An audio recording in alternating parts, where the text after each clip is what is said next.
Sex संबंध भी जो होते हैं ना दो लोगों के, वो भी अलग अलग तरह के होते हैं, सिर्फ मैरिड लोगों के बीच में ही नहीं है। तो हर रिलेशनशिप का अपना अलग आधार होता है और वही आधार आपका सेक्सुअल बिहेवियर निर्धारित करता है कि भाई सेक्स से पहले आपका बिहेवियर कैसा था और सेक्स के बाद कैसा। उसे एक्सेप्ट करने की जरूरत है बस। सेक्स करने के बाद मेल और फीमेल की एक्टिविटी में एक विशेष अंतर देखा जाता है। शायद आप लोगों ने भी इस चीज को महसूस किया ही होगा ऑब्वियसली, कि पुरुष जो है वो तो पीठ पलट कर सो जाते हैं और जो उनकी फीमेल पार्टनर होती है वो ज्यादा एक्टिव हो जाती है। इतनी एक्टिव हो जाती है कि बेड पर लेटे हुए मिशनरी पोजीशन में पंखे के राउंड गिनना शुरू कर देती है। तो क्यों होता है ऐसा? ये सेक्स नाम की चीज जो एक को तो इतना थका रही है कि वो पीठ पलट कर सो रहा है और दूसरे को इतना एक्टिव कर रही है कि उसकी नींद ही उड़ गई है। इसके पीछे की जो सही मायने में वजह है उसे मैंने 3 पॉइंट्स में डिवाइड किया है। एक एक करके हम तीनों को समझेंगे, बने रहिए इस वीडियो में। ज्यादातर इंडियन कपल के बीच में जो सेक्स होता है ना, खासकर मैं अगर मैरिड कपल की बात करूं तो वह रात में अंधेरे में होता है, जब वो अपने काम धंधे से लौटकर अपने घर पे वापसी करते हैं कि चलो अब सेक्स का टाइम है, सेक्स करेंगे। थका हुआ शरीर होता है तो पोजीशन भी वही मिशनरी लेटी लेटी पोजीशन होती है। तो जो एनवायरमेंट होता है ना कि रात का अंधेरा, और पोजीशन भी कौन सी आपकी, लेटी हुई बेड पे, मिशनरी पोजीशन, इसका काफी इफेक्ट पड़ता है। आपका आसपास का एनवायरनमेंट आपको कहीं ना कहीं इनडायरेक्टली मोटिवेट कर रहा होता है कि सेक्स के बाद सो जाना है। और वैसे भी लाइट की एब्सेंस में हमारी बॉडी में मेलेटोनिन नाम का हार्मोन रिलीज होता है, जिसे स्लीपिंग कॉज हार्मोन भी कहते हैं, जो आपको एक बेहतर नींद लाने में काम करता है। आपने खुद भी इस चीज को नोटिस किया होगा कि दिन में अगर आपने अपने रूम की लाइटें बंद कर दी है तो आपको खुद से ही नींद आने लग जाती है। यही हार्मोन काम करता है जो आपकी बॉडी में उस वक्त रिलीज होता है। अब सेक्स जो है वो रात के एनवायरनमेंट में लाइट बंद करके हो रहा है, बाहर भी अंधेरा घर में भी अंधेरा, तो नींद तो आएगी ना। इसी तरह से पोजीशन का भी बहुत इंपॉर्टेंट रोल होता है कि आप सेक्स के दौरान पोजीशन कौन सी कर रहे हो। थकी हुई बॉडी में वैसे भी ज्यादा उठा पटक हो नहीं पाती, तो ज्यादातर लोग जो रूटीन में सेक्स करते हैं और खासकर जब रात में सेक्स करते हैं तो वो लेटे लेटे सेक्स करना ही पसंद करते हैं। मिशनरी पोजीशन ज्यादा करते हैं। ये तो वो पोजीशन है जो कि हर सिचुएशन में कंफर्टेबल होती है, आप थके हुए हैं तब भी कर सकते हैं। तो सेक्स भी आप उसी पोजीशन में कर रहे हो जिस पोजीशन में आपको सोना है।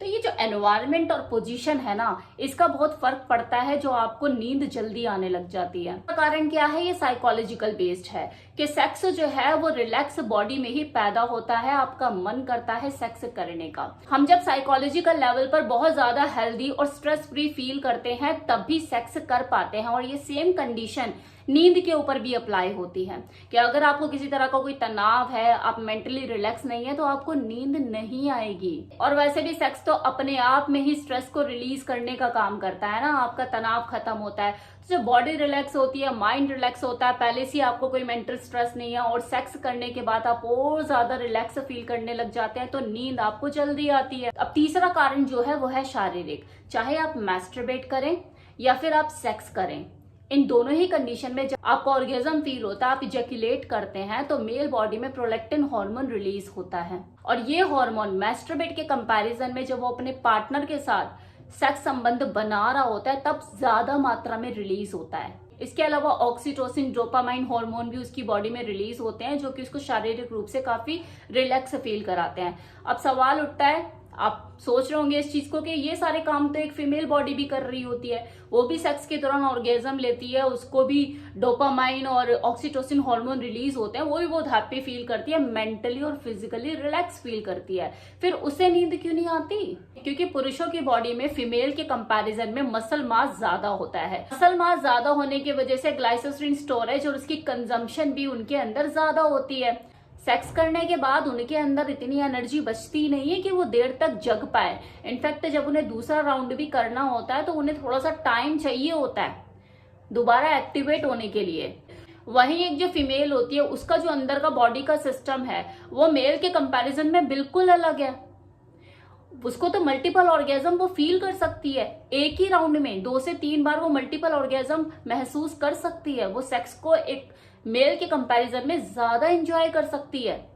इसके पीछे शारीरिक कारण भी जिम्मेवार है और कुदरती कारण भी, कि उसे भगवान ने बना के ही ऐसा भेजा है। मैं यही कहूंगी कि दो लोगों के बीच में वो पर्सनल अटैचमेंट कितनी है, वो इंटीमेसी, वो रिलेशनशिप, उनका बॉन्ड कितना स्ट्रांग है, इसके ऊपर भी काफी चीजें निर्भर करती है। क्योंकि अगर करने के बाद ये नींद इतनी इंपॉर्टेंट होती तो सेक्स करने के बाद भी लोग मोबाइल में ना लगते। वो मोबाइल में लगने की बजाय अपनी पार्टनर के साथ आफ्टर प्ले भी तो कर सकते हैं, थोड़ा उसको कडलिंग, हगिंग, किसिंग करके उसको केयर, अफेक्शन भी तो दिखा सकते हैं। तो सेक्स के बाद होने वाला बिहेवियर कैसा हो, ये काफी हद तक उस खुद के व्यक्ति के पर्सनल इंटरेस्ट पर भी निर्भर करता है कि उसे बस अपनी फिजिकल नीड पूरी करनी थी या उसका जो पार्टनर है उसके लिए इससे ऊपर भी हटकर कुछ वैल्यू रखता है, मायने रखता है, वो उससे इमोशनली भी अटैचमेंट फील करता है।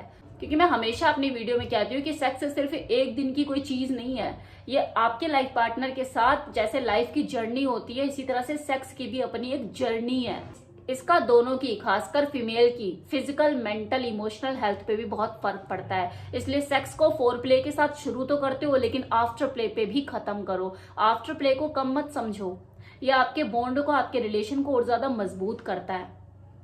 इसलिए पीठ पलटकर सोना बंद करो और थोड़ा सा कडलिंग, हगिंग करके एक दूसरे के साथ टाइम स्पेंड करके उसके बाद ही सोएं। 10 मिनट एक्स्ट्रा दे दोगे ना अपने पार्टनर को सेक्स के बाद तो कुछ नहीं चला जाएगा आपका। सुबह 10 मिनट लेट उठ जाना। तो ये तो थी वो 3 बेसिक वजह जो कि जिम्मेवार होती है कि किसी पुरुष को सेक्स करने के बाद जल्दी नींद आ जाती है, वो आफ्टर प्ले में उतनी रुचि नहीं दिखा पाता। अब कुछ ऐसी वजह मैं आपको बता रही हूँ जिन्हें आप मिसलीनियस वजह बोल सकते हैं, क्योंकि सेक्स सिर्फ मैरिड कपल के बीच में होने की तो चीज नहीं है ना, इसे तो अनमैरिड कपल भी करते हैं, हर तरह के कपल करते हैं। एक्स्ट्रा मैरिटल अफेयर भी होते हैं, वो भी तो कपल ही होते हैं ना जो सेक्स में पड़े हुए होते हैं। तो उनके साथ भी जो चीज अगर होती है कि यार आफ्टर प्ले में ज्यादा रुचि नहीं दिखाता, क्या ये सेक्स करने के लिए मिलता है क्या मुझसे, तो जी हाँ, वो आपसे सेक्स करने के लिए मिल रहा है कि मे भी हो सकता है वो आपसे सिर्फ फिजिकल रिक्वायरमेंट के लिए एक रिलेशनशिप मेंटेन किया हुआ हो। तो ऐसी सूरत में आप ये उम्मीद कर ही नहीं सकते उससे कि वो सेक्स करने के बाद भी आपके साथ आफ्टर प्ले करेगा। इनफैक्ट वो किसी कमिटमेंट में पड़ने से बचता है। अगर वो आपसे इमोशनली बातचीत करेगा या आपको हग ही कर लेगा सेक्स के बाद, कडलिंग कर लेगा, तो हो सकता है कि आप उससे इमोशनली अटैच्ड हो जाए। तो ये भी एक कारण होता है कि लड़के जो है वो सेक्स करने के बाद आपके साथ लेटने से, आफ्टर प्ले करने से या बतियाने से बचते हैं। अगर कोई लड़की फेस कर रही है तो उसे समझ जाना चाहिए कि ये एक फिजिकल रिलेशन है जिसे आप एक इमोशनल काइंड ऑफ बॉन्ड, उस तरह का लव उसके अंदर ढूंढ रही हैं। तो बेटर है इस रिलेशनशिप को यही खत्म करके आगे बढ़ें। अदरवाइज आप भी अगर सिर्फ सेक्स के पॉइंट ऑफ व्यू से ही उसके साथ हैं, सिर्फ अपने फिजिकल नीड पूरी करने के लिए कैजुअल रिलेशनशिप में है, तो बात अलग है। तब ये किसी की पर्सनल चॉइस हो सकती है कि उसे उस रिलेशनशिप को कैसे लेकर चलना है। फिर उसमें इतना सोचना भी क्यों, इतनी उम्मीदें क्यों लगाने की, और सेक्स के बाद ये तो पीठ पलट कर सो जाता है या इसे कोई काम याद आ जाता है, ये फोन में लग जाता है, फिर तो आप खुद को धोखा दे रहे हो ना। तो निकलो निकलो, इस सपनों की दुनिया से बाहर निकलो। आप दोनों के बीच में जो रियलिटी है उसे एक्सेप्ट करो और आगे बढ़ो। जो सेक्स संबंध भी जो होते हैं ना दो लोगों के, वो भी अलग अलग तरह के होते हैं, सिर्फ मैरिड लोगों के बीच में ही नहीं है। तो हर रिलेशनशिप का अपना अलग आधार होता है और वही आधार आपका सेक्सुअल बिहेवियर निर्धारित करता है कि भाई सेक्स से पहले आपका बिहेवियर कैसा था और सेक्स के बाद कैसा, उसे एक्सेप्ट करने की जरूरत है बस।